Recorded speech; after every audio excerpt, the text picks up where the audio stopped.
Bien, bonjour. Nous voici arrivés à la quatrième séance, au quatrième cours de l'ICEP sur la géopolitique européenne. Je vous rappelle que cette série de 4 cours qui se termine, dont le dernier est aujourd'hui, aborde la problématique européenne. Donc l'Europe, perspective d'un projet en crise existentielle.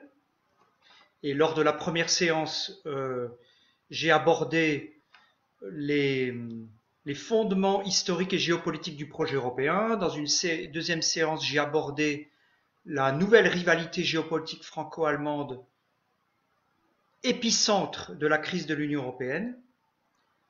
La troisième séance, hier, j'ai abordé l'Europe face aux crises internes et externes et les perspectives d'avenir. Et aujourd'hui, je vais aborder la crise issue de la pandémie du coronavirus et donc l'Europe post-Covid-19 dans le cadre de la nouvelle rivalité des puissances. Alors, je vous rappelle que ce cours va durer 1 heure et qu'à la fin du cours, je répondrai aux questions. Donc, pendant le déroulement de l'exposé, vous pouvez poser vos questions qui se déroulent sur le site et je les examinerai à la fin du cours. Je vous rappelle que ce cours donc est une approche géopolitique. Je suis géopolitologue, je suis de formation géographe, mais aussi politologue, et puis j'ai fait une thèse de doctorat en géopolitique à l'Institut français de géopolitique Paris 8 sur les relations franco-allemandes et le projet européen, et fondé une association Eurocontinent qui a pour but de promouvoir une réflexion plus géopolitique du projet européen qui est en crise des fondements. Et je coopère aussi avec différents think tanks, instituts d'analyse au niveau européen, français et international. Je vous rappelle que l'approche géopolitique, ma définition, c'est l'étude des rivalités de pouvoir sur le territoire et des populations qui y habitent. Et selon ma conception de la géopolitique, il y a 2 modes de la géopolitique. Il y a le mode de la géopolitique comme outil d'analyse pour établir un diagnostic. Mais il y a aussi la géopolitique appliquée, je pense, qui est extrêmement utile, c'est-à-dire à quoi sert la géopolitique. La géopolitique, selon moi, doit servir la nation. Après un diagnostic clinique de la situation, essayer de construire une stratégie géopolitique dans l'espace et dans le temps pour que la France puisse se positionner dans les nouveaux rapports de force à l'échelle mondiale qui évoluent en permanence. Et j'insisterai un petit peu plus sur cette question à la fin de ce cours. Qu'est-ce que cette nouvelle crise entraîne pour l'analyse géopolitique et donc les perspectives donc de l'approche géopolitique, mais évidemment aussi notre cœur du sujet, les perspectives pour le projet européen.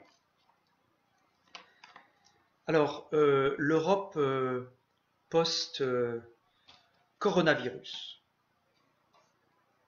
Tout d'abord, à chaque crise européenne, c'est une occasion pour faire bouger les lignes de la part des différents acteurs. Les différents États, à chaque crise européenne, essayent de changer la hiérarchie du pouvoir au sein de l'Union européenne, mais c'est aussi le cas à l'échelle mondiale. Et évidemment, l'évolution du projet européen n'est pas indépendante de la configuration géopolitique mondiale.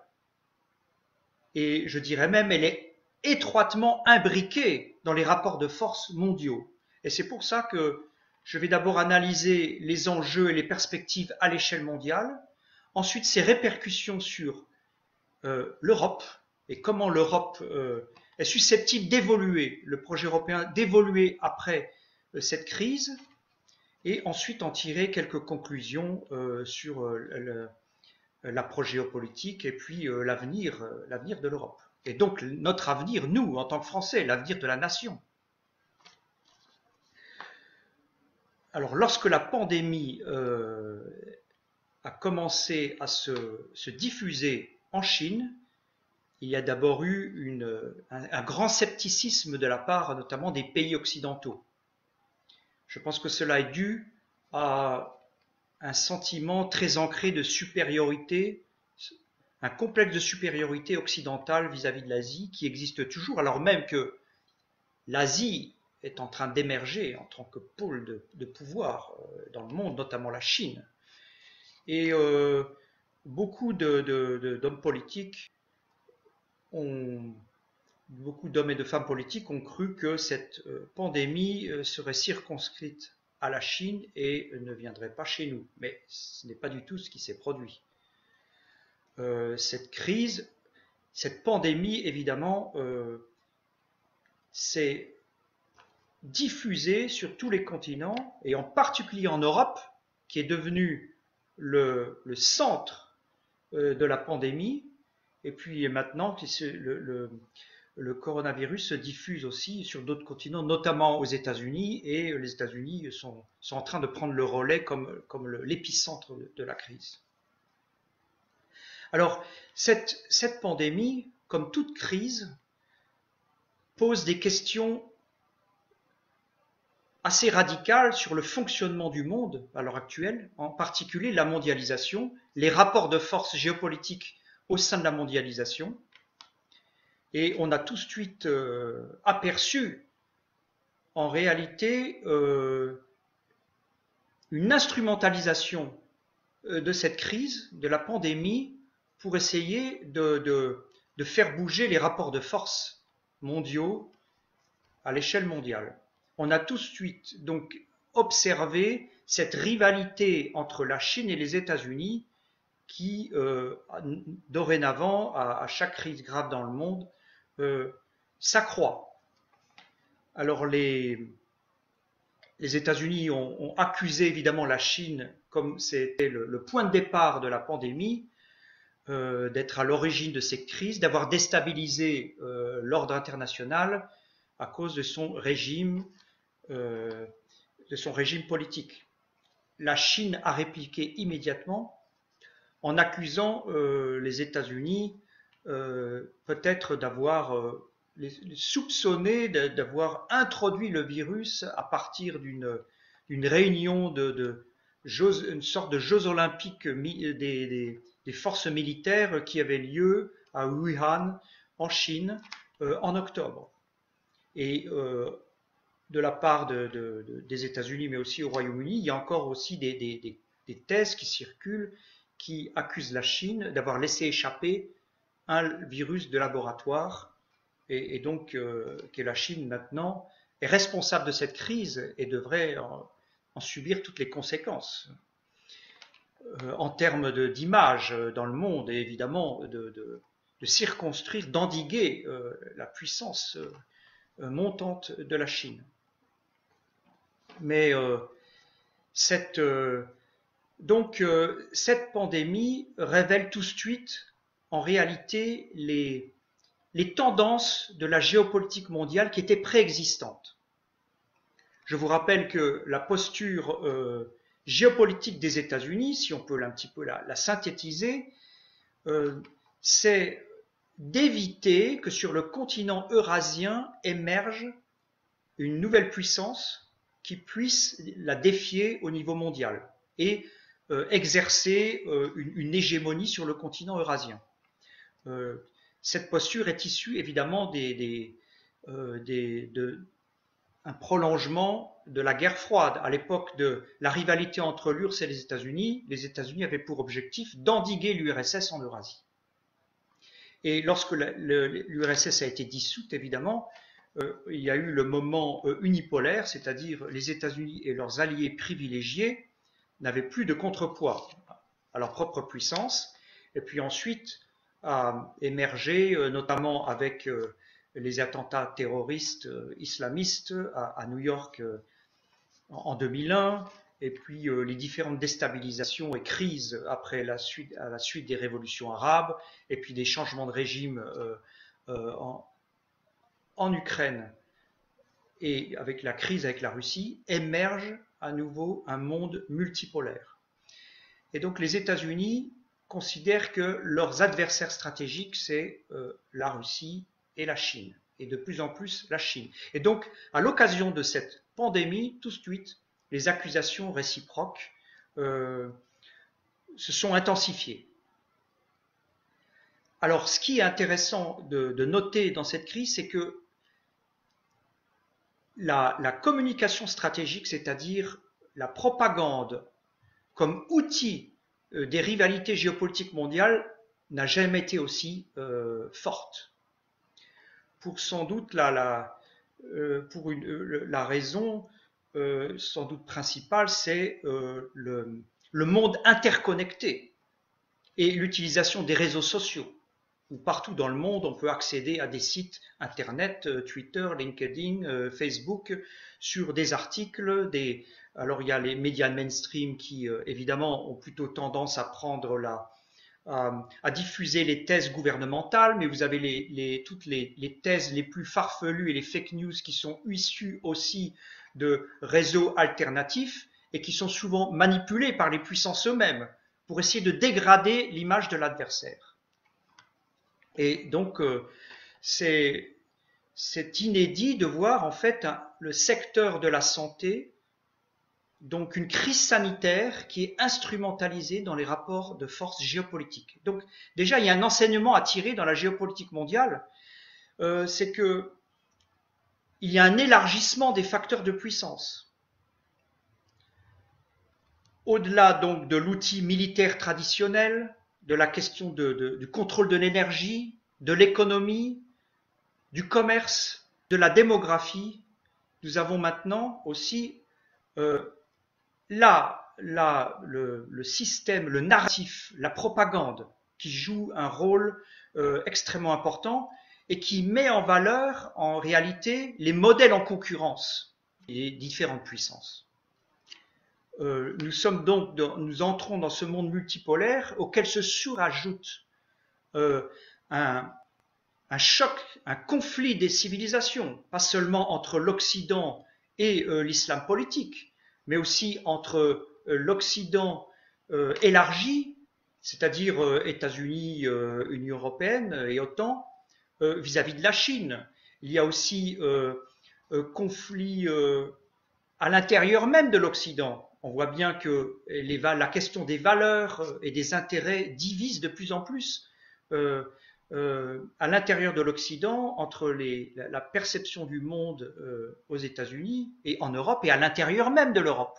Au sein de l'Union européenne, nous allons y revenir, il y a différentes conceptions du projet européen, de l'Europe. Qu'est-ce que l'Europe? La civilisation européenne, l'Occident. Et donc élargissement des facteurs de puissance où à l'aide de la communication stratégique, qui est en fait un terme assez politiquement correct pour parler de la propagande, c'est chacun va essayer de mettre en valeur son modèle, surtout d'essayer de camoufler ses failles, et essayer de montrer qu'il a été le meilleur pour surmonter cette crise. Et ça, tous les États et les alliances vont le faire. Et donc, on le voit, nous ne sommes qu'au début de cette crise, parce que la pandémie elle-même, alors même qu'on n'a pas encore de conclusion définitive sur l'origine, hein, même si pour l'OMS, il y a de fortes... disons, il y a une espèce de consensus qui conclurait à une transmission des animaux aux hommes. Mais il n'y a pas de conclusion définitive. Mais ce qui est sûr, c'est que la pandémie elle-même est devenue un enjeu géopolitique, parce que la manière dont on va la gérer va en fait changer, transformer la hiérarchie du pouvoir pour la période post-coronavirus. Et évidemment, ce qui va suivre cette pandémie, on s'attend à une énorme crise économique, parce que c'est une situation inédite, c'est-à-dire que, enfin, de notre vivant, après en tout cas dans les temps modernes, toute l'économie est pratiquement à l'arrêt pour une question sanitaire. Alors même qu'on dit qu'il y aurait pour l'instant, on ne sait pas encore, mais on peut faire que des hypothèses à ce stade, mais que peut-être cette pandémie resterait tout de même en termes de décès inférieurs à la grippe espagnole ou à la peste au Moyen Âge. Mais jamais il n'y a eu un tel débat à l'échelle mondiale sur et un arrêt de l'économie aussi brutal à cause d'une pandémie. Donc ça veut dire que les mentalités ont évolué. Il y a un rapport à la mondialisation un rapport différent à la mondialisation qui émerge. Et en fin de compte, on peut se demander aussi si le rapport à la mort lui-même change. C'est-à-dire qu'on voit la discussion aussi, une des discussions centrales est faut-il privilégier la santé, le moindre de décès possible, ou l'économie, préserver l'économie. Et on peut voir à l'occasion de cette pandémie aussi l'aboutissement de la mondialisation qui se focalise sur la liberté individuelle. Et en même temps, comme tout le monde veut être protégé face à la mort, face à cette menace, eh bien, les États sont obligés de réagir, de prendre des décisions à l'encontre même parfois de leurs principes idéologiques. Et cette crise du virus est évidemment en même temps une crise de la mondialisation. Et cette crise de la mondialisation, évidemment, interpelle directement le projet européen. Nous allons voir pourquoi. Donc, ces rivalités à l'échelle mondiale s'accélèrent et on remarque dans cette rivalité américano-chinoise, évidemment, où se situe l'Union européenne, cette rivalité américano-chinoise, mais aussi en rivalité avec la Russie, on remarque que l'Union européenne se situe plutôt dans le camp atlantiste, pour l'instant, en tout cas les institutions européennes, parce que dans la guerre de propagande entre États-Unis et Chine, mais aussi entre États-Unis et Russie, l'Union européenne, le service extérieur de l'Union européenne a aussi accusé la Russie d'utiliser cette pandémie pour essayer de déstabiliser les nations européennes au sein de l'Union européenne. Et évidemment, la Russie a accusé à son tour les États-Unis ou l'Union européenne d'essayer de dégrader l'image de la Russie à l'occasion de cette pandémie. Donc, nous sommes qu'au début, en fait, nous ne connaissons pas encore les tenants et aboutissants de cette crise et de cette transformation des rapports de force à l'échelle mondiale, mais ils évoluent. Alors, si l'on se penche maintenant à l'échelle européenne, c'est-à-dire à l'échelle de l'Union européenne, on a remarqué en réalité une impréparation flagrante des institutions européennes par rapport à ce type de crise. Et on peut l'interpréter par l'idéologie. Non seulement l'idéologie, c'est-à-dire que dès le début de la pandémie,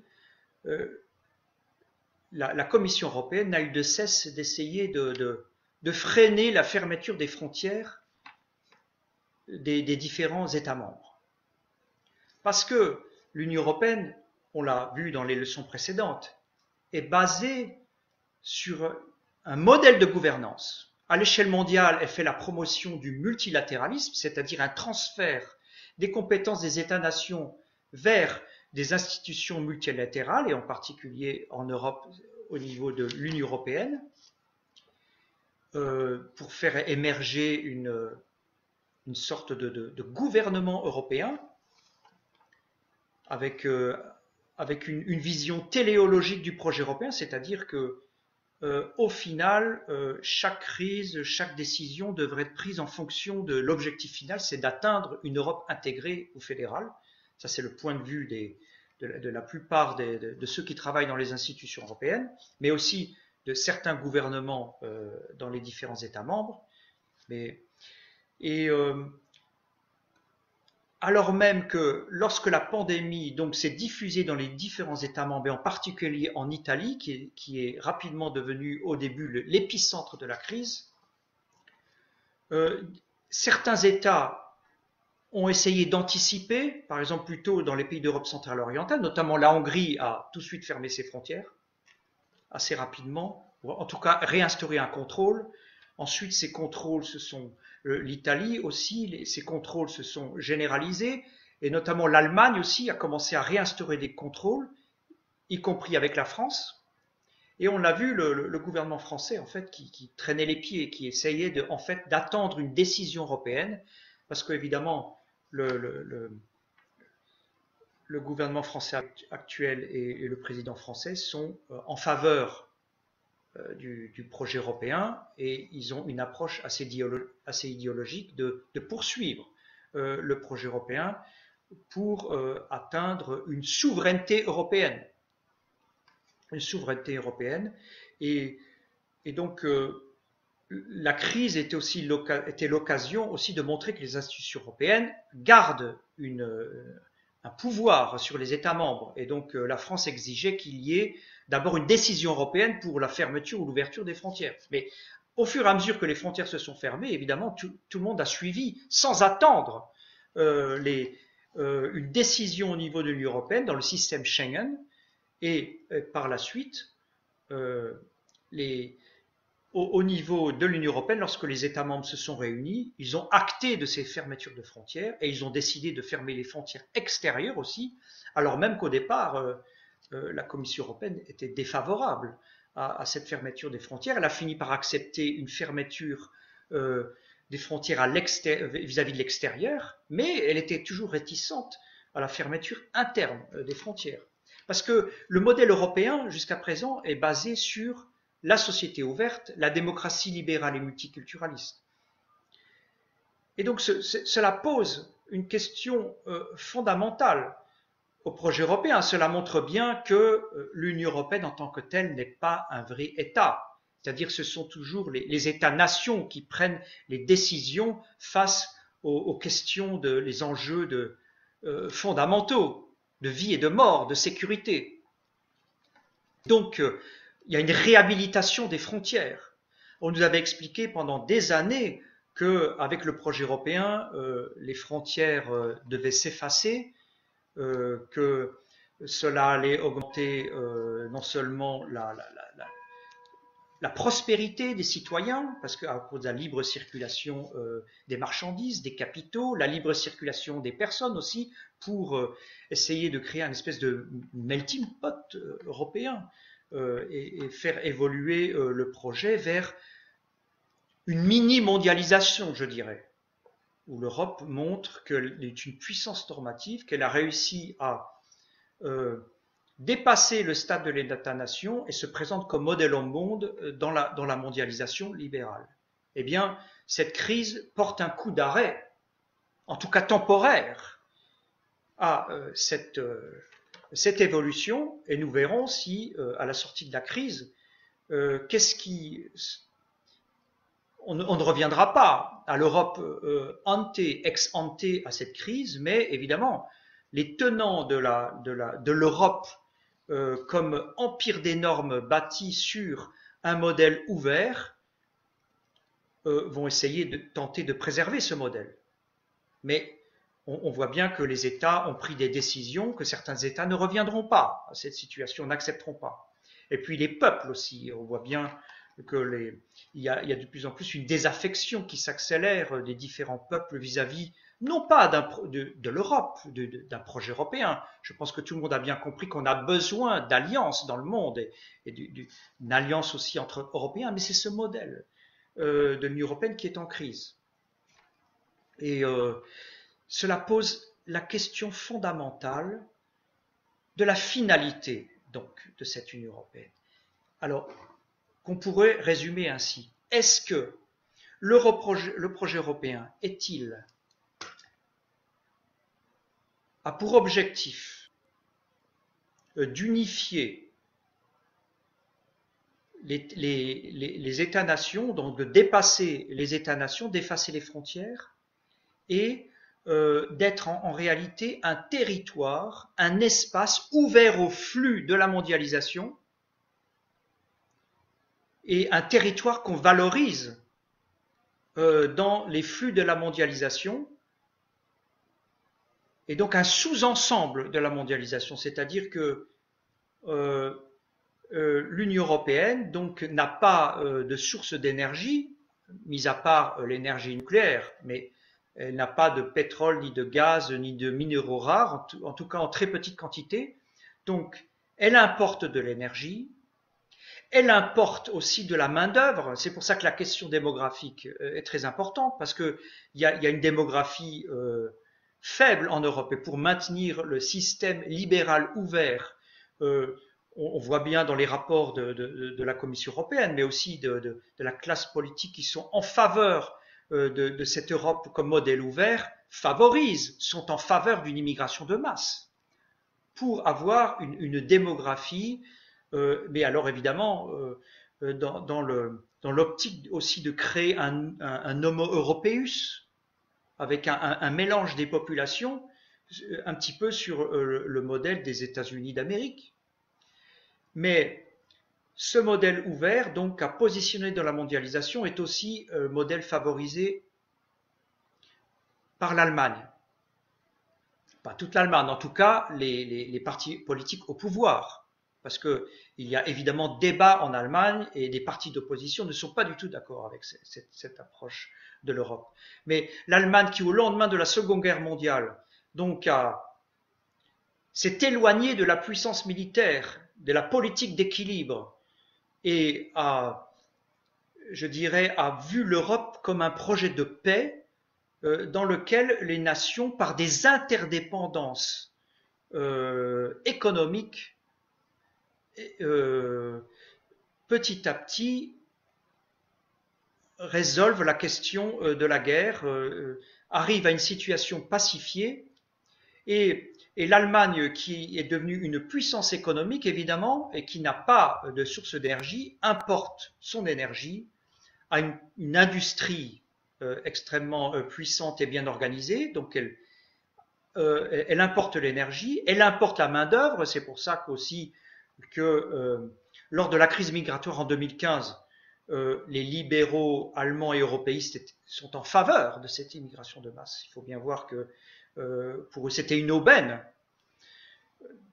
Et l'Allemagne produit donc, en alliance aussi avec les pays d'Europe centrale et orientale qui ont des très bonnes formations universitaires et qui travaillent en complémentarité avec le système productif allemand, l'Allemagne a des produits industriels de très haute qualité qu'elle exporte par la suite, partout dans le monde, et de plus en plus, notamment vers les pays d'Asie.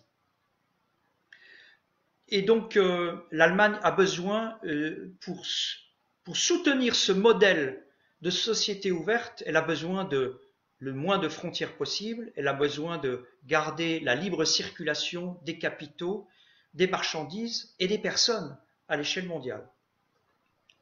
Tandis que la France, traditionnellement, face à la vision gaullienne, a toujours perçu le projet européen plutôt comme une Europe forteresse, c'est-à-dire pour non seulement élargir, augmenter le pouvoir de la France selon le principe d'Archimède, mais une Europe qui a des frontières et qui joue comme contrepoids vis-à-vis des autres puissances dans les rapports de force internationaux. Ça, c'était la vision, je dirais, gaulienne de la France, mais qui petit à petit s'est évanouie parce que de plus en plus, la France, notamment après l'unification allemande, l'élargissement de l'Union européenne vers l'Est, où l'Allemagne s'est retrouvée au centre géopolitique de l'Europe, et le moment unipolaire, c'est-à-dire la chute de l'URSS, où il n'y avait plus de contrepoids, je dirais l'Occident élargi, basé sur le paradigme de la mondialisation, avec les États-Unis comme chef de file, la France a fini par s'aligner petit à petit.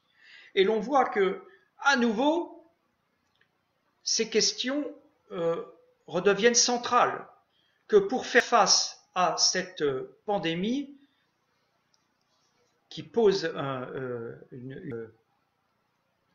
un problème de santé grave, les États sont obligés de fermer les frontières, alors même que les institutions européennes ont essayé de freiner ces décisions. Et tout à coup, on redécouvre la notion de souveraineté. On redécouvre que pour combattre cette pandémie, on a besoin d'un système de santé avec des masques, des médicaments, et on découvre tout à coup qu'on a délocalisé depuis les dernières décennies, notamment en Chine, mais aussi dans d'autres pays, et que nous sommes plus souverains. Donc, cela repose la question des questions radicales sur la mondialisation et le rapatriement des secteurs stratégiques. À nouveau, au niveau européen, vont réémerger la notion de secteur stratégique et par exemple aussi la notion de resserrement géographique, ce que j'appelle le resserrement géographique, c'est-à-dire pour maîtriser son territoire et préserver la maîtrise de son destin, il sera sans doute nécessaire d'essayer de réfléchir comment essayer de produire, travailler, consommer au plus proche du territoire. Mais cela implique aussi donc la réhabilitation de la frontière, de désigner des secteurs stratégiques que l'on préserve et qui seront sous contrôle national, qu'on ne peut pas laisser filer à l'étranger. Et on voit que tout ce débat va émerger de manière de plus en plus forte dans les mois qui vont suivre, parce que nous ne sommes qu'au début de la crise. La pandémie elle-même va tôt ou tard être maîtrisée. On ne sait pas encore combien de temps ça va durer, en mois ou peut-être avec des réminiscences sur plusieurs années, on n'en sait rien. Mais on finira sans doute par maîtriser cette pandémie, ce qui ne veut pas dire qu'il n'y en aura pas d'autres crises graves, mais c'est la crise économique. Comment on va gérer cette crise qui va être primordiale pour le projet européen? Et là, nous sommes dans une situation difficile, parce que dans le passé, lorsqu'il y avait crise européenne, l'Europe a toujours été en crise dès le départ, puisque en fait elle est liée, comme je l'ai dit dans les leçons précédentes, à une tentative de surmonter ce déséquilibre franco-allemand, cette rivalité franco-allemande, et le fait d'avoir un ennemi commun, l'URSS à l'époque. On en a pu, mais maintenant l'enjeu, c'est comment se positionner dans cette mondialisation en fait qui va peut-être s'écrouler. On ne sait pas encore. Et donc, comment les Européens vont se positionner dans l'Europe post-coronavirus? Et l'on voit déjà émerger les polémiques et les débats, ce qui est tout à fait logique. Et dans le passé, on essaie de surmonter les différences, les positions nationales qui ont toujours été différentes. Mais on arrivait à la surmonter en allant vers plus d'intégration, parce que aussi, on était dans une phase ascendante de la mondialisation avec, je dirais, une croissance. Et lorsqu'il y a croissance, on peut distribuer, on peut se répartir les bénéfices, et même si les bénéfices sont répartis de manière inégale, ceux qui reçoivent moins de bénéfices acceptent d'avancer. Aujourd'hui, c'est différent. Nous sommes dans une phase de déjà régression géopolitique du projet européen, puisqu'il y a le Brexit, il y aura moins d'argent au niveau européen, au niveau de l'Union européenne.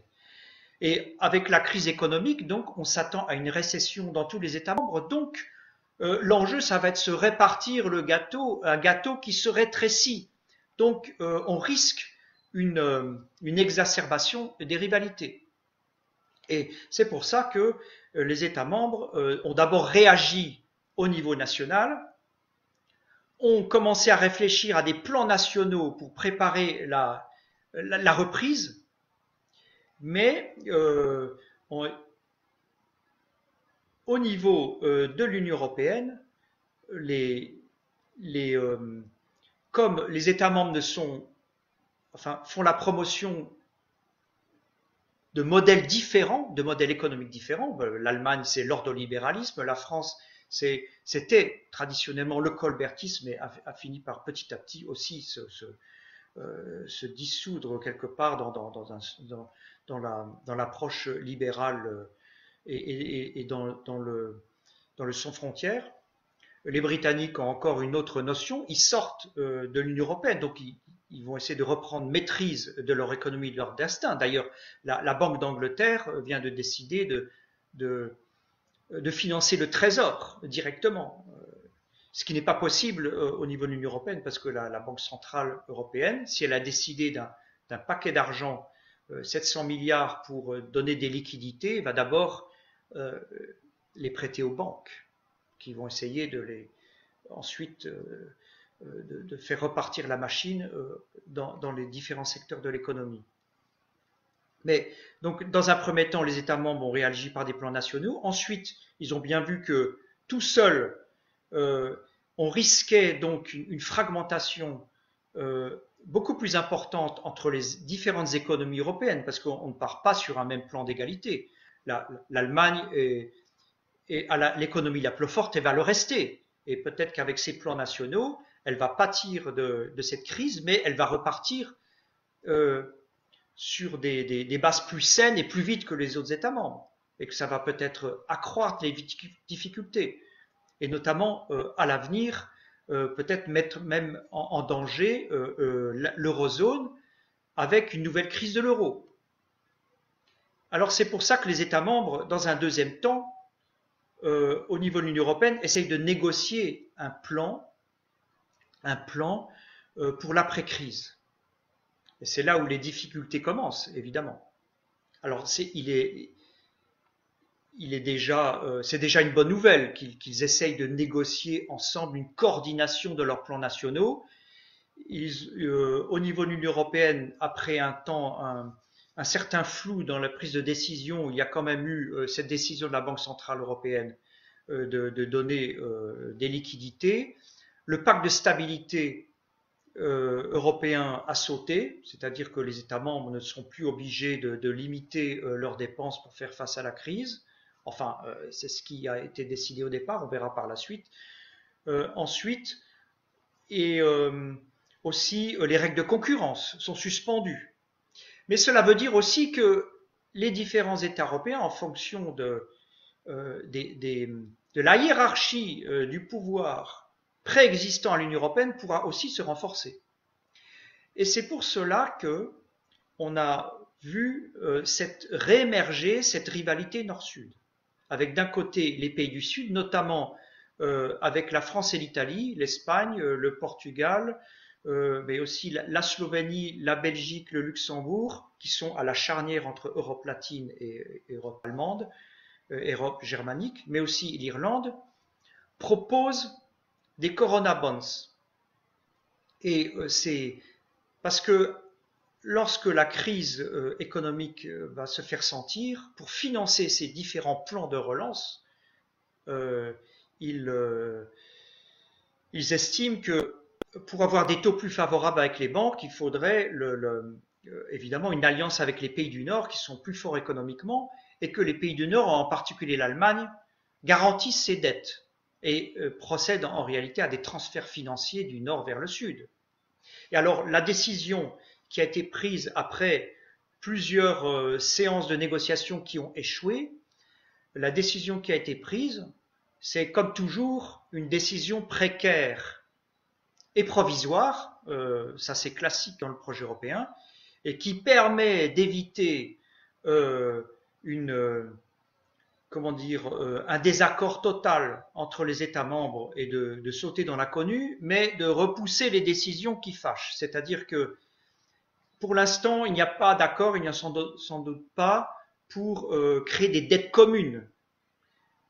Parce que ça, c'est cette proposition de la France et de l'Italie, évidemment, de mettre des dettes en commun, c'est le prolongement de l'ambition de la France, en réalité, d'utiliser la force de frappe économique allemande pour, évidemment, pour au service de l'économie européenne et en particulier aussi de l'économie des pays du Sud et de la France, et d'instaurer à terme un gouvernement économique européen dans la zone euro. Pourquoi? Parce que instaurer un gouvernement économique dans la zone euro, c'est créer une nouvelle instance de pouvoir, un cercle à l'intérieur de l'Union européenne qui est devenu trop large pour la France et pour les pays fondateurs du Sud, comme l'Italie ou l'Espagne ou le Portugal, alors que l'Allemagne, elle, privilégie l'Europe à 27 parce qu'elle est au centre. Elle ne veut pas se couper de la Pologne, qui n'a pas adopté l'euro, de la Suède, qui n'a pas adopté l'euro, les pays d'Europe centrale et orientale.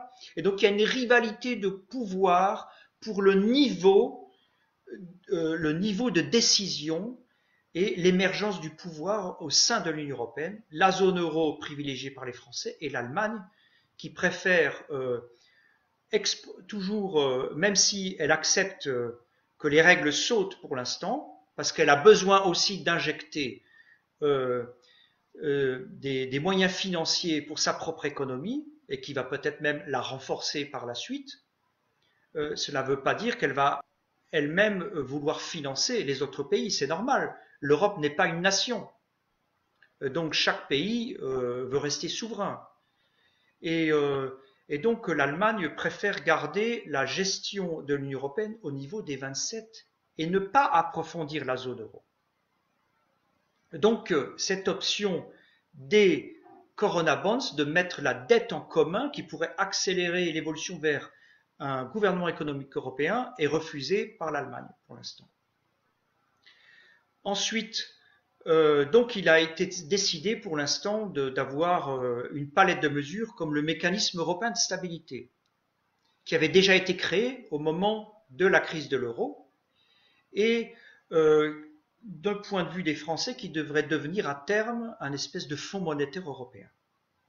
Mais ce mécanisme européen de stabilité fait aussi l'objet d'une dispute entre les pays du Nord et les pays du Sud. Alors le compromis qui a été pour l'instant précaire et temporaire, c'est d'utiliser le mécanisme européen de stabilité pour emprunter de l'argent sans condition. Ça c'était l'exigence notamment de l'Italie, mais des pays du Sud, alors que les pays du Nord voulaient des conditions en échange de prêter de l'argent, des lignes de crédit, de poursuivre les réformes dans le sens de leur propre conception, libérale ou ordolibérale pour l'Allemagne. Et donc le compromis qui a été trouvé, c'est que ce mécanisme européen de stabilité ne pourra utiliser que sans condition, a priori, pour les dépenses en matière de santé. Et donc ne touche qu'un secteur précis, donc ça pose un énorme problème. Parce que la crise économique européenne va toucher tous les secteurs.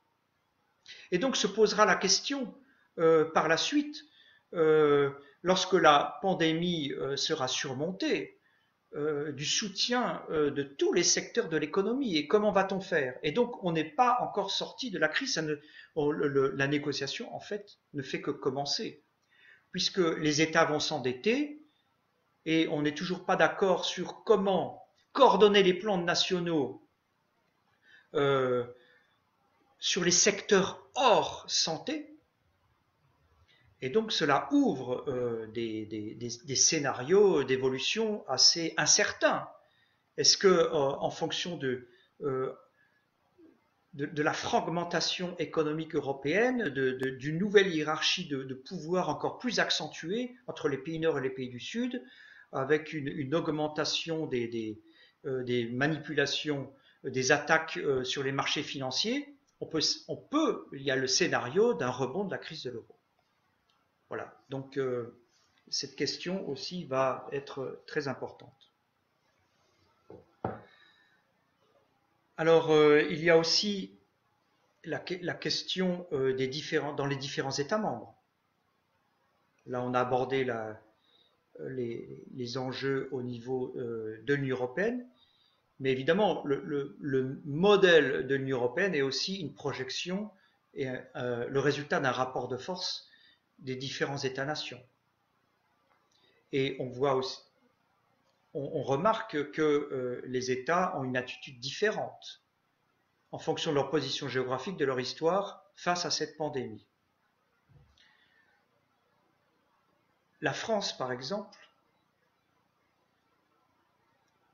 est en face d'une crise interne assez grave, puisque lorsque non seulement on a remarqué que l'État n'était pas préparé, n'avait pas anticipé ce genre de scénario, alors même que dans tous les documents stratégiques, ce qu'on appelle les livres blancs de la défense, on a listé ce genre de problématiques, mais ce n'était pas prioritaire dans les préoccupations, et donc on n'était pas préparé. Mais il y a plus grave, c'est-à-dire que les différents territoires de la nation réagissent de manière différente. On remarque par exemple, lorsque le confinement a été décidé, qu'il y a un respect plus ou moins grand des règles de confinement. Et évidemment, on voit une difficulté à imposer les décisions de l'État dans ce qu'on appelle les territoires perdus de la République ou les territoires perdus de la nation. Parce que après des décennies d'immigration de masse, il y a déjà des territoires dont la composition ethnoculturelle est très différente de la France. La France est issue de son histoire européenne. Et donc va se poser la question après la crise de la pandémie de la sécession de facto de certains territoires et du contrôle de l'État. Et là, nous touchons à nouveau à la question de la maîtrise du territoire. C'est-à-dire cette crise montre que les outils pour gérer une pandémie sont plus ou moins bien maîtrisés suivant les États, et on aura besoin de nouveaux outils pour faire face à ce genre de crise, mais aussi pour maîtriser le territoire. Et là, je vais aborder la question du changement, de l'évolution de la géopolitique et de la stratégie géopolitique. Alors, jusqu'à présent, la géopolitique,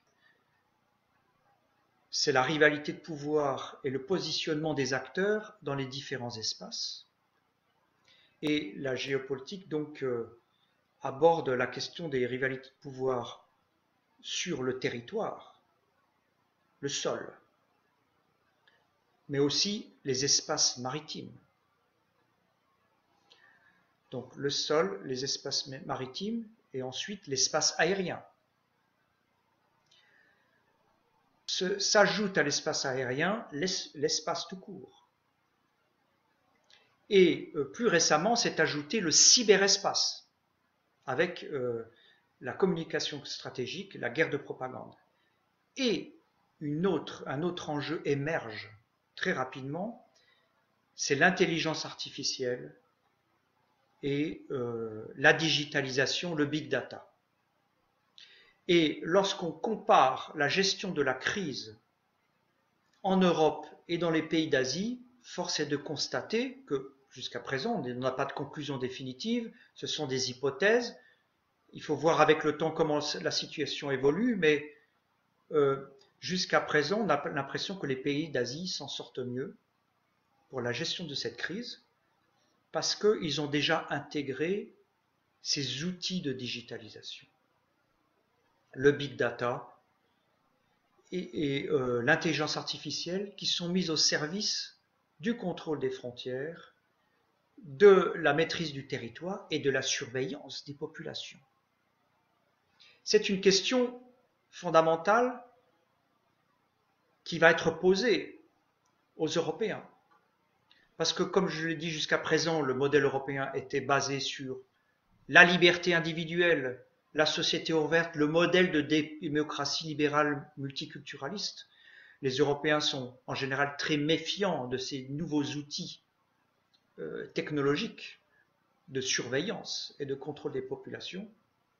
Mais force est de constater que face à cette pandémie, les États d'Asie utilisent massivement ces outils et que même ici aussi, dorénavant, les États essayent de convaincre les populations de s'y mettre. La géolocalisation, par exemple, avec une forte réticence des populations et avec débat dans les partis politiques.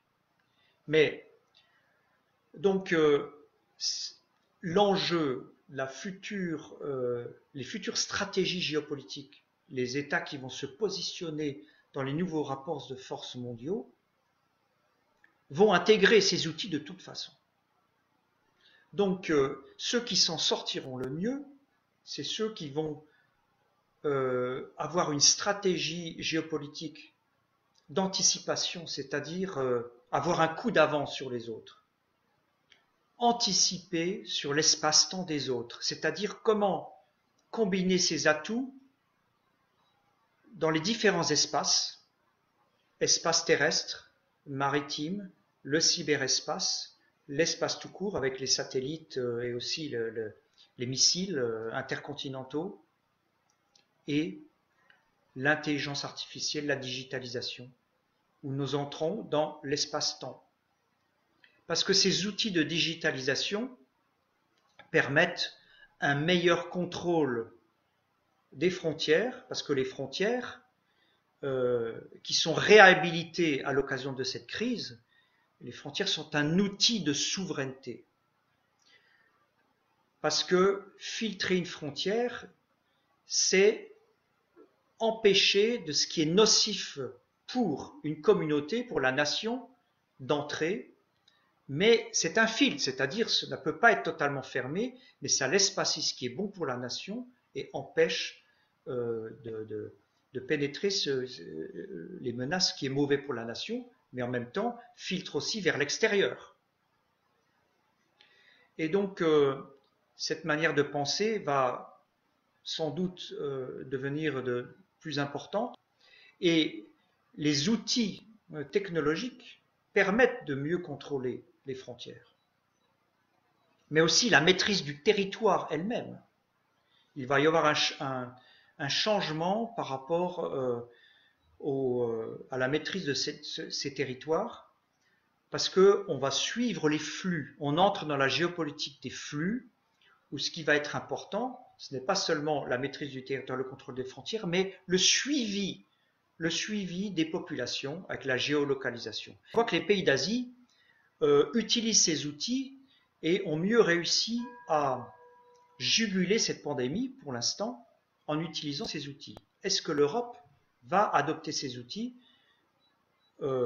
Inéluctablement, les États vont utiliser ces moyens, mais alors se pose la question, le dilemme entre la liberté individuelle, la post-démocratie, parce qu'en même temps, ces outils de surveillance des populations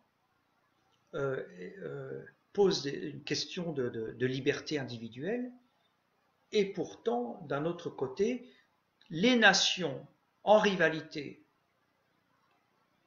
qui adoptent les nouveaux outils comme l'intelligence artificielle, le big data, la digitalisation, pour augmenter leur puissance au niveau mondial, vont être en avance sur nous. La Chine, la Russie, les États-Unis vont avancent déjà massivement dans l'intelligence artificielle. Que va faire l'Europe? Alors, il y aura sans doute un compromis à trouver entre utilisation de ces outils et des contrepoids démocratiques. Par exemple, à l'Assemblée nationale, un groupe de députés avec des députés de l'opposition qui surveillent la mise en œuvre de ces outils et l'utilisation de ces outils par l'État. Mais question redoutable, hein, politique. Mais on voit bien que ces outils seront utiles aussi pour la cohésion nationale. Pourquoi? Parce que la France, qui est face à un enjeu de dislocation de certaines parties de son territoire,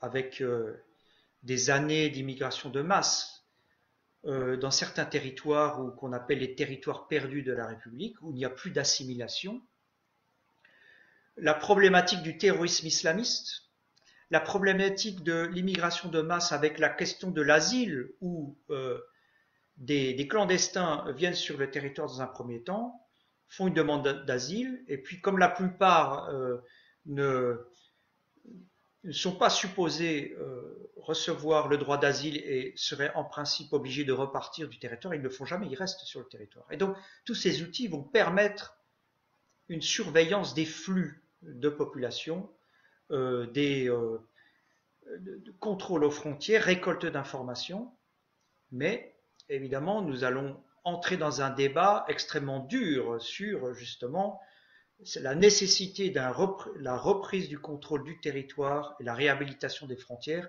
et la notion de liberté individuelle et de la société ouverte.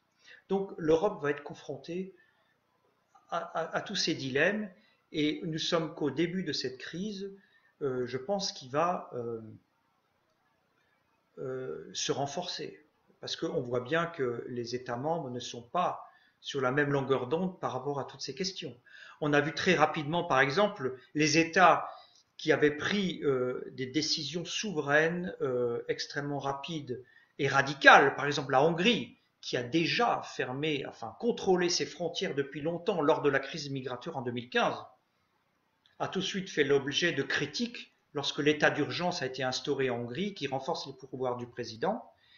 Et la Commission européenne a critiqué la Hongrie en disant ce n'est pas conforme à l'état de droit. Mais lorsqu'on remarque dans les autres États européens, petit à petit, tous les États se mettent à renforcer les exécutifs. Parce que la demande aussi des citoyens est la sécurité. Et donc renforcer les exécutifs, créer des régimes d'exception. Et toute la question est, est-ce que ces régimes d'exception, combien de temps ils vont durer? Est-ce que ça va changer radicalement les modèles politiques? Et donc toute cette discussion va s'aggraver au niveau de l'Union européenne et lorsque la Hongrie est accusée, on pourrait même se dire que nous allons trouver des boucs émissaires aussi. La Hongrie qui avait pris des décisions avant tout le monde qui sont avérées justes, parce que déjà elle a réhabilité la notion des frontières et de maîtrise du territoire déjà lors de la crise migratoire en 2015, et va devenir un modèle pour certains pays européens, et cela entre en contradiction avec ceux qui veulent, après la crise, revenir à l'état ex-ante, de revenir à l'Europe comme territoire inséré dans les flux de la mondialisation avec la société ouverte, évidemment. Et je pense que là, l'Europe, le modèle, les paradigmes sur lesquels l'Union européenne était basée jusqu'à présent sont en train de se dissoudre. Non seulement par les désaccords entre États membres, et puis par on le voit, par la notion de souveraineté. C'est-à-dire, en situation de crise, des règles, un système normatif, des lois qui ont été élaborées en temps de paix ne sont pas applicables en temps de crise, que ce soit une crise comme une pandémie aujourd'hui et demain peut-être une guerre biologique ou une guerre tout court. Les règles ne peuvent plus être appliquées et donc des régimes d'exception, et peut-être des régimes d'exception permanents, peuvent se mettre en place et ça pose la question évidemment de la décision souveraine. Et là, pour terminer cet exposé, je recommande vivement la lecture des théoriciens de la souveraineté. Et je vais vous montrer quelques ouvrages.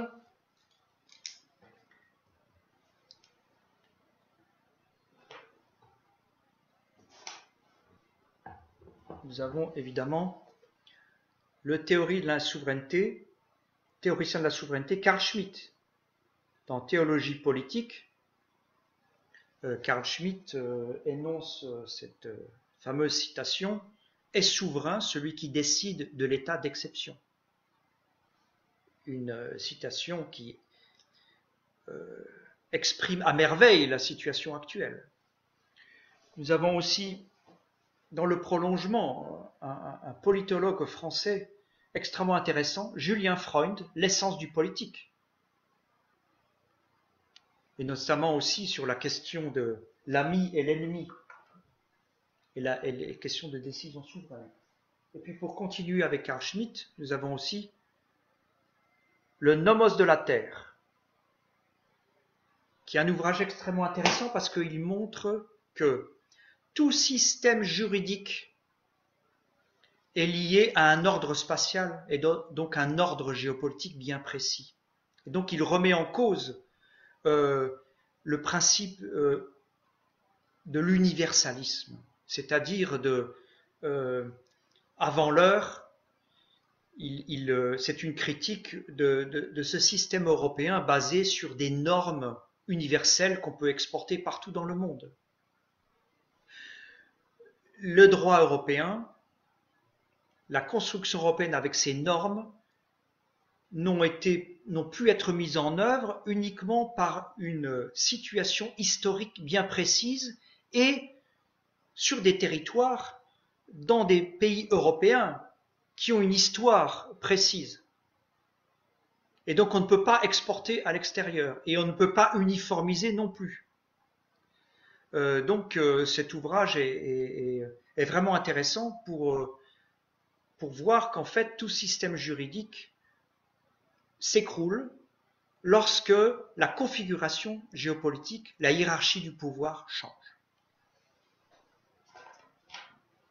Alors, pour les questions de propagande, communication stratégique, je vous recommande cet ouvrage,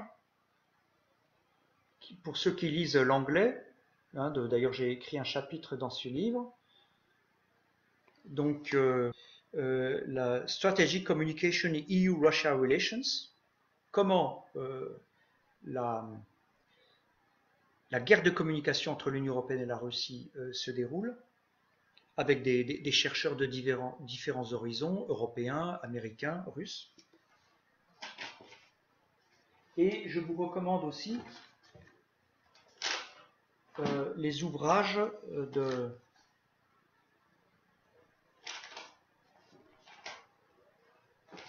Michel Foucault.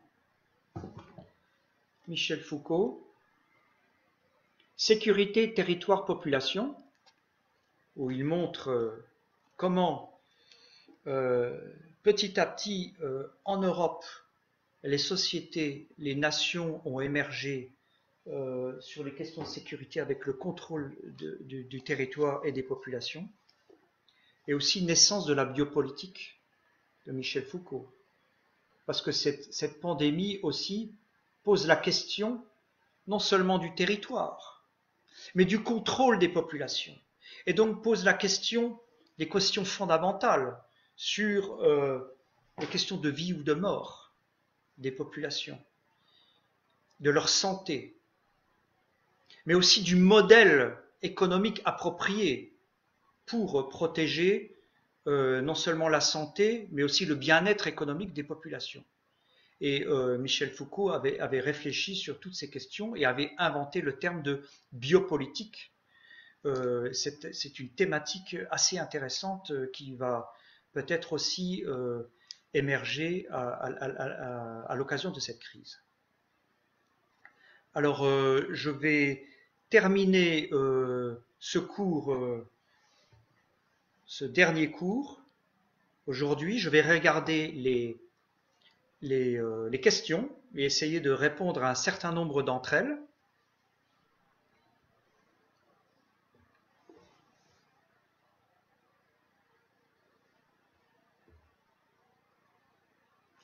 Alors, la question, est-ce que l'Europe est morte? Question radicale que j'aime beaucoup.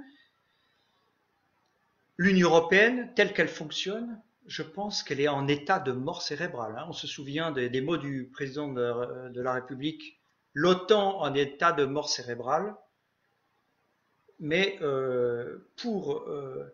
je dirais, dans sa conception, pour remplacer un petit peu sur les questions de défense et de sécurité l'OTAN qui est en état de mort cérébrale, il mettait en avant l'émergence de l'Union européenne avec une souveraineté européenne, une autonomie stratégique. Le problème, c'est que l'Union européenne elle-même est en état de mort cérébrale. Si l'OTAN est en état de mort cérébrale et que l'Union européenne, qui se dit complémentaire à l'OTAN, elle est tout autant en état de mort cérébrale. Parce que l'Union européenne, comme je l'ai dit, ces paradigmes basés sur le positionnement de la mondialisation comme territoire traversé par les flux, c'est-à-dire un sous-ensemble de la mondialisation et non pas un ensemble, une Europe comme contrepoids des autres puissances en défendant mais aussi en faisant la promotion de notre propre civilisation européenne. Je pense que la question va se poser en ces termes. Et c'est l'Union européenne qui est en état de mort cérébrale. Et j'espère que l'Europe elle-même ne doit pas mourir avec l'Union européenne. Et c'est tout ça la problématique. Il ne faut pas que la fragmentation inéluctable, l'affaiblissement de l'Union européenne sur des paradigmes dépassés, entraîne la chute de l'Europe elle-même. Donc c'est pour ça qu'il faut réformer de manière fondamentale le projet européen et penser autrement que l'Europe post-coronavirus, c'est une question bien plus importante que l'Union européenne elle-même. Et si on regarde l'évolution du projet européen, il y a peut-être espoir à croire à une évolution positive après un certain nombre de crises, ou en tout cas que l'Europe elle-même ne s'effondre pas ou mette un arrêt à son déclin, qui est le scénario aujourd'hui. Lorsqu'on regarde les débuts de la construction européenne, qui étaient basés en fait sur la première organisation qui a été créée, c'était le Conseil de l'Europe, 1949. Il existe toujours, il s'occupe de la question des droits de l'homme, aussi qui est malheureusement devenue une idéologie, mais les compétences les plus importantes, comme les compétences monétaires, n'ont pas été attribuées au Conseil de l'Europe, mais à l'Union européenne. Et l'Union européenne est issue de la maturation de ce système qui a commencé avec la Communauté européenne du charbon et de l'acier. Ensuite, il y a eu la Communauté européenne à l'énergie atomique. Ensuite, la Communauté économique européenne. Ensuite, l'Union européenne. Donc, on peut imaginer que, avec l'évolution du projet européen, les institutions s'adaptent à la nouvelle configuration géopolitique et changent. Qu'on crée peut-être d'autres institutions, peut-être avec un nombre plus restreint de pays. Tout est possible. Et d'ailleurs, si on regarde sur le temps long de l'histoire européenne, on peut considérer que l'Union européenne telle qu'elle est aujourd'hui, à ce temps T, n'est qu'un arrangement provisoire et précaire. Dans l'histoire longue européenne, nous avions, pour résoudre toujours les questions de rivalité géopolitique européenne, et notamment la question centrale de l'Allemagne au centre de l'Europe, qui a toujours été trop forte pour pouvoir être contrôlée, et en même temps pas assez forte pour contrôler l'ensemble de l'Europe. Mais aujourd'hui, l'Allemagne s'affaiblit comme les autres pays européens, ne peut plus imposer comme avant sa propre conception de l'Europe. Mais cela veut dire que la situation peut évoluer, et au XVIIIe siècle, au XVIIe siècle, nous avions le traité de Westphalie, qui a instauré le droit des gens et le principe d'équilibre européen. Ensuite, nous avions le Congrès de Vienne, après la chute de Napoléon, qui a instauré un autre système, une autre configuration géopolitique européenne. Ensuite, nous avons eu le traité de Versailles. Ensuite, nous avons eu l'Europe qui a émergé avec l'OTAN et la Communauté économique européenne lors de la guerre froide. Ensuite, nous avons la création de l'Union européenne en 92 avec le traité de Maastricht, et nous sommes toujours sur cette lancée. Et on peut imaginer, dans ce darwinisme institutionnel, l'émergence d'autres institutions. Par exemple, si on décidait de changer d'échelle, de négocier une nouvelle architecture européenne de sécurité avec la Russie à l'échelle continentale, il faudrait créer de nouvelles institutions à cette échelle. On a le Conseil de l'Europe, mais en général, lorsqu'il y a une nouvelle configuration géopolitique, quelque chose de nouveau se crée. Parce que les anciennes organisations qui restent sur des paradigmes anciens finissent, elles peuvent se spécialiser, comme le Conseil d'Europe sur la question des droits de l'homme, mais elles ont du mal à s'adapter à une nouvelle situation, donc elles sont mises de côté, elles s'endorment.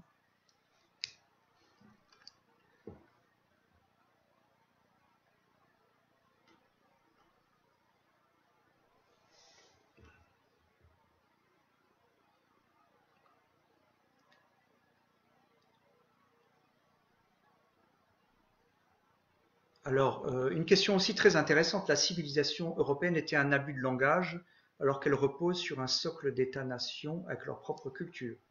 Oui,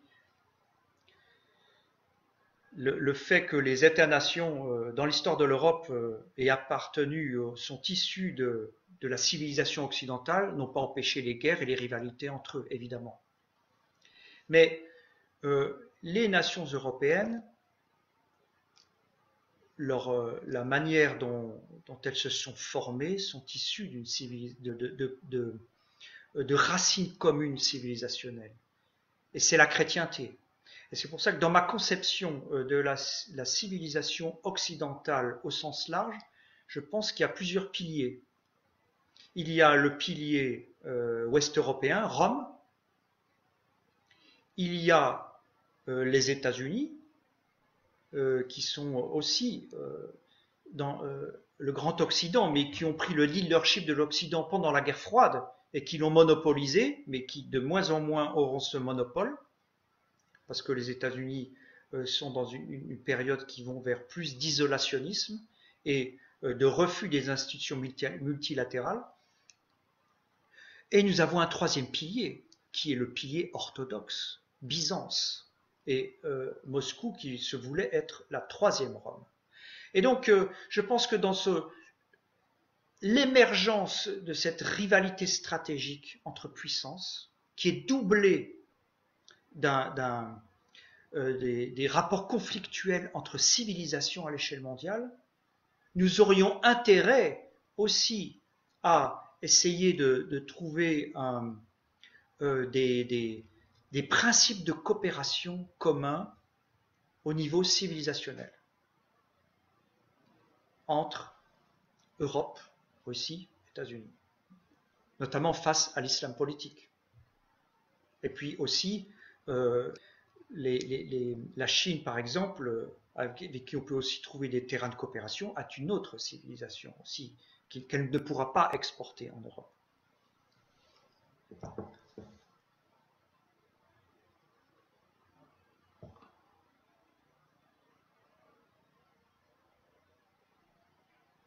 Alors, la crise du coronavirus va sûrement déclencher une localisation d'industries stratégiques.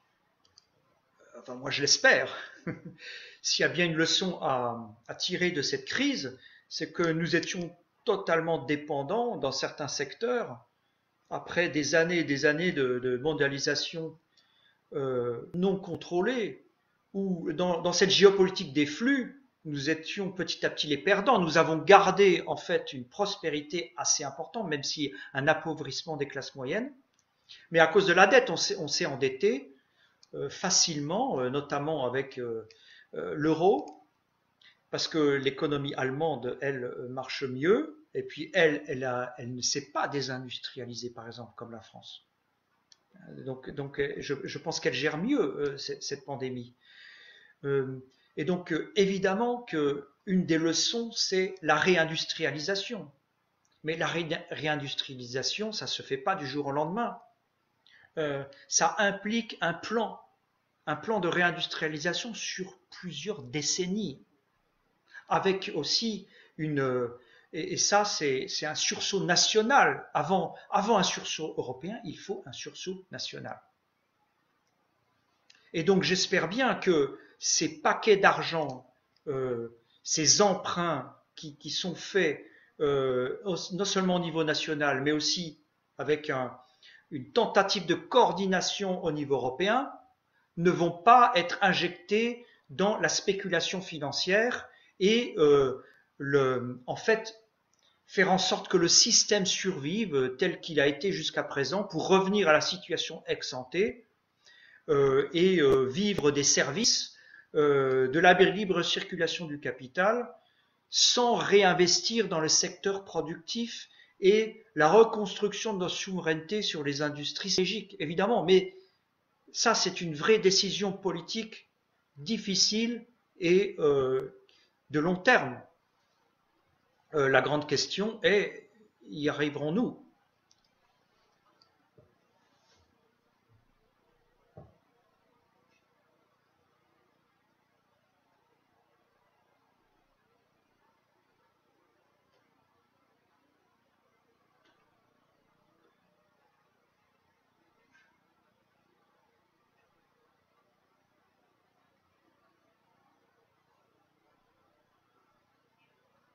Alors, cette pandémie nous confirme que l'Europe d'aujourd'hui est bien un échec, oui.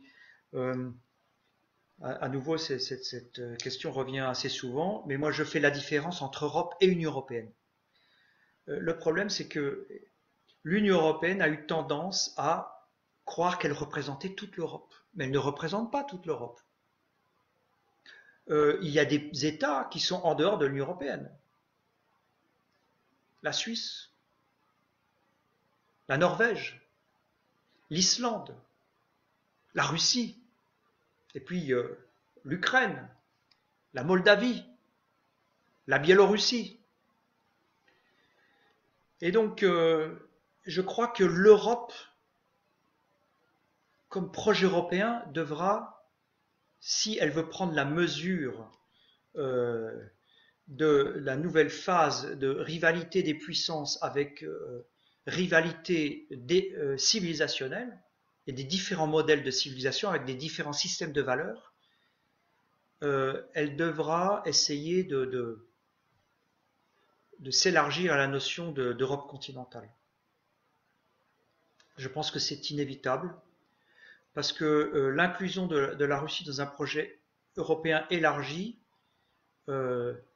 c'est la condition pour atteindre un poids géopolitique suffisant à l'échelle mondiale, et non seulement pour l'accès à l'énergie, parce que même s'il y a une baisse des coûts du pétrole, parce qu'il y a une sous-utilisation des ressources pétrolières, évidemment en période de crise, ça va reprendre par la suite. L'Europe de l'Ouest n'a pas les ressources, et nous aurons besoin non seulement de la Russie pour les ressources minérales, mais en plus en tant qu'Europe civilisationnelle aussi. Mais pas basée sur l'intégration. C'est-à-dire que je pense que aussi, en plus de la notion des frontières, ce qui va revenir en force dans les doctrines en relations internationales, c'est la doctrine de l'équilibre des puissances. Et non plus l'intégration, mais l'équilibre entre les différents pôles de puissance.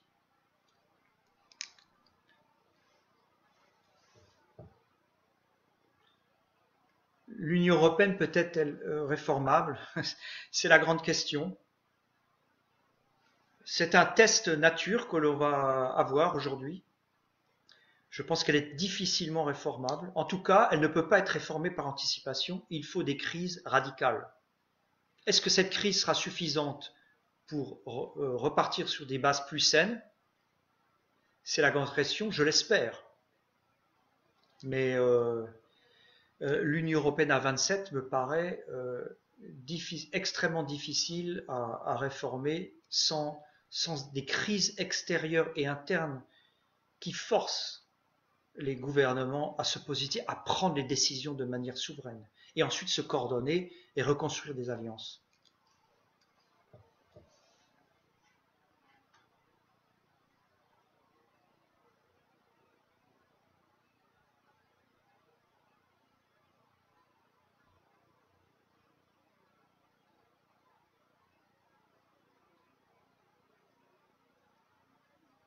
Oui, aussi une question sur la gouvernance et gouverner, c'est prévoir. Et effectivement, gouverner, c'est prévoir, c'est-à-dire pour pouvoir gouverner et ne pas être pris à dépourvu face à des crises, c'est extrêmement difficile parce que les crises sont toujours inattendues.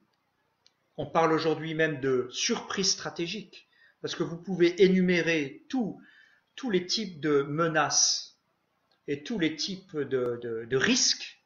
Hein, là, nous faisons face à un risque et non pas à une menace, parce que la menace euh, suppose un ennemi. Donc je suis en porte-à-faux avec cette conception guerrière de la lutte contre le coronavirus, et c'est un risque pandémique. Par contre, si on était dans le cas d'une guerre biologique, oui, là, il y aurait un ennemi. Et non seulement on lutterait contre le virus lui-même, mais contre l'ennemi, l'État ou le groupe terroriste qui a répandu ce virus. Mais alors les États sont confrontés à une palette de risques et de menaces. Et le problème, évidemment, c'est on ne peut pas prévoir où la crise tout à coup va se produire, mais lorsqu'il y a des signes avant-coureurs ou lorsqu'une crise éclate comme elle a éclaté en Chine, là, on peut essayer de réagir le plus vite possible et là, d'anticiper l'arrivée de la vague. Et je pense que c'est ce qui n'a pas été fait. Par exemple, ce qui est assez incompréhensible, c'est que aujourd'hui, à l'heure de la mondialisation, du monde interconnecté, avec aussi tous les journalistes, les services d'espionnage, les correspondants économiques qui sont partout, qui ont des points de contact partout dans le monde, pourquoi l'information n'est pas remontée non seulement en venant de Chine, en disant voilà ce qui se passe, nous allons être confrontés à tel type de problème dans un mois, 2 mois, mais en plus en Europe même. Et là, c'est assez incompréhensible et ça va poser un problème énorme à la question à l'Union européenne. C'est les Italiens sont extrêmement déçus de la réaction de l'Union européenne et même de leurs voisins. Et on se souvient que la classe politique et l'Union européenne a regardé de haut l'Italie quand la pandémie s'est diffusée en Italie, comme si elle ne pouvait pas atteindre les autres pays avec un sentiment de supériorité, alors que c'est un pays voisin. Donc ça prouve bien que l'Union européenne, ce système de l'Union européenne qui était supposé dépasser les États-nations, rapprocher les peuples, hein, comme disait Jean Monnet, nous unissons des hommes. Eh bien, cette solidarité ne s'est pas produite. Et sans doute qu'à vouloir pousser trop loin dans l'intégration européenne, on l'a vu avec la dispute sur la mise en commun des dettes pour faire face à la crise, cela divise plus que ça rapproche. Je pense que revenir à... Il y a un mot tabou qu'il faudra réutiliser, c'est renationalisation de certains secteurs stratégiques, que les compétences reprennent la compétence des frontières, de la maîtrise de leur propre territoire, de leur démographie aussi, c'est extrêmement important. La démographie, la question de l'immigration qui déstabilise l'intérieur des sociétés européennes, qui va poser un énorme problème par la suite, incontournable. C'est évidemment comment faire pour coopérer entre nations souveraines et je pense que la coopération est tout à fait possible et peut-être même plus fructueuse s'il n'y a pas cette méfiance issue d'un rapprochement forcé entre les peuples et qui les dépossède de la souveraineté, de la maîtrise de leur destin. Je pense que cet enjeu est très important aussi.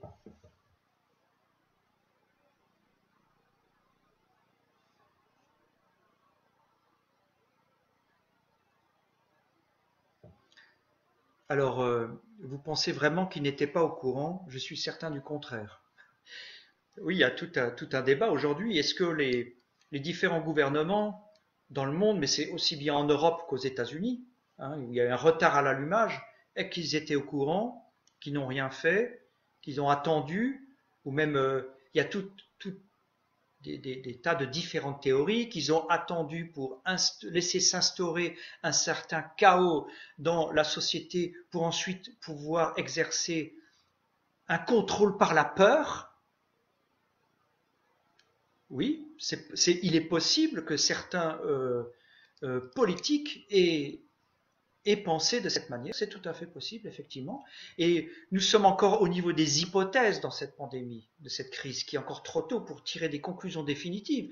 Et il faudra beaucoup observer ce qui s'est passé, des témoignages, des, ensuite aussi pour les historiens, mais ça va prendre du temps, examiner quelles ont été les négociations dont on ne voit que la surface des choses au niveau européen, mais à l'intérieur de chaque gouvernement. Comment, comment l'information a circulé, comment on l'a utilisée, quels sont les intérêts géopolitiques, les intérêts privés qui ont interféré dans la prise de décision, ce sera fondamental. Et c'est pour ça que je pense que après cette pandémie, évidemment, il est normal que le peuple demande des comptes à la politique. C'est tout à fait normal.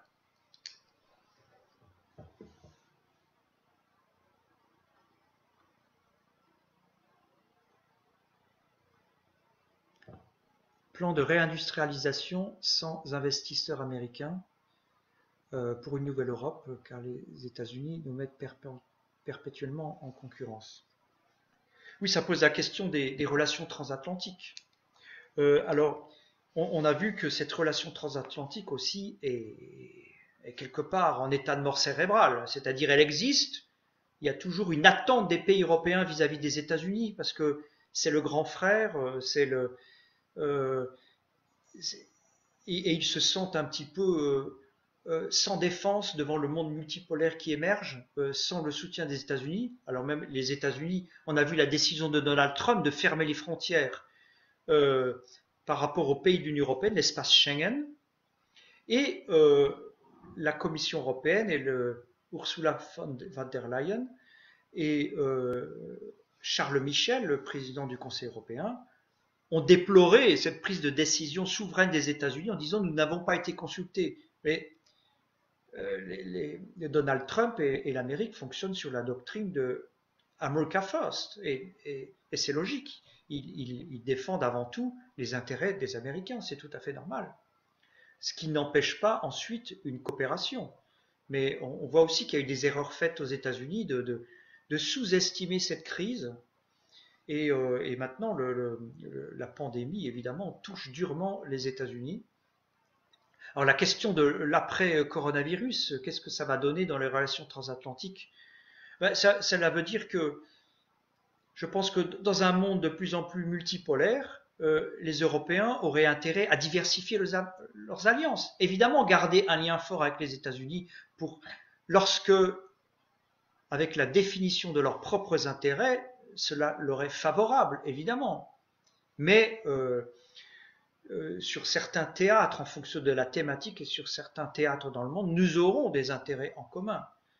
Mais on ne peut plus s'attendre à ce que les États-Unis prennent en charge notre sécurité, sans, évidemment, qui, en retour, nous demandent d'être alignés sur leurs priorités géopolitiques. Et c'est bien ça la problématique de l'Union européenne aujourd'hui, lorsqu'on voit que dans le service extérieur de l'Union européenne, ce qu'on appelle l'unité East Stratcom, qui a été créée pour faire de la contre-propagande, pour dévoiler la propagande russe contre l'Union européenne, leur narratif s'aligne en réalité sur le narratif de l'euro-atlantisme exclusif. C'est-à-dire systématiquement, ils accusent les médias russes d'essayer de créer des fake news pour affaiblir l'Union européenne. Mais lorsque vous regardez, alors cela pose deux problèmes par rapport à ça.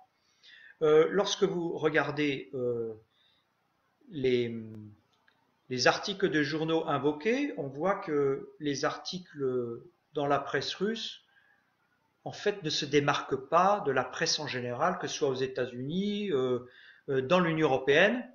Il y a toutes les théories aussi farfelues, les fake news qui circulent, avec évidemment des interprétations qu'on dit complotistes, et qui parfois ne sont pas de l'ordre du complot, mais des réelles critiques envers le modèle, mais qu'on accuse des complotistes, comme ça on écarte le débat. Mais il y a aussi des thèses totalement farfelues, et cela reflète en fait le désarroi, l'opportunisme qui se produisent dans toutes les sociétés.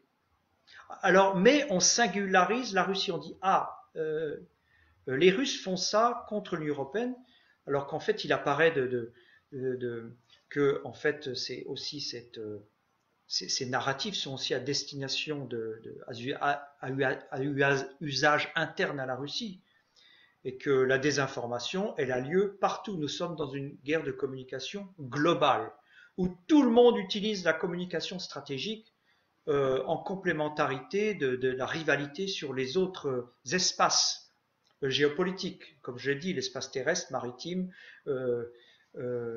aérien, cyberespace, et puis intelligence artificielle, le domaine de l'espace-temps. Donc les relations transatlantiques, c'est une occasion de les rééquilibrer, alors même que cette Union européenne qui se place toujours comme un sous-ensemble, un allié donc complémentaire des États-Unis, et donc l'Union européenne est complémentaire de l'OTAN, et donc l'Europe n'est qu'un sous-espace de la grande stratégie géopolitique des États-Unis qui est de fragmenter le continent eurasien. Je pense que nous devrions prendre plus d'autonomie. Et comme je l'ai dit hier, ne pas nous laisser nous entraîner dans cette grande rivalité géopolitique qui émerge sino-américaine, et de devoir choisir notre camp, en tout cas de manière trop prononcée, et de nous rapprocher au niveau contact avec la Russie pour faire contrepoids.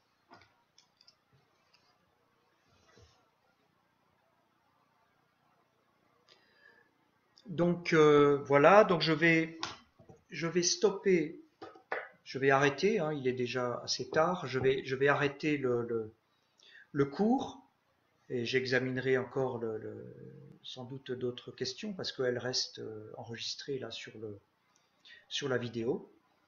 Et donc c'était la dernière séance donc, de cette série de 4 cours de l'ICEP sur la problématique européenne, hein, le projet européen en crise existentielle. Je vous remercie d'avoir suivi, d'avoir été très nombreux à avoir suivi ces cours. C'était tout le plaisir aussi pour moi de pouvoir aussi regarder vos questions, d'y répondre, et essayer de mettre en lumière évidemment toutes ces problématiques extrêmement complexes. Voilà, je vous dis au revoir, et j'espère à bientôt.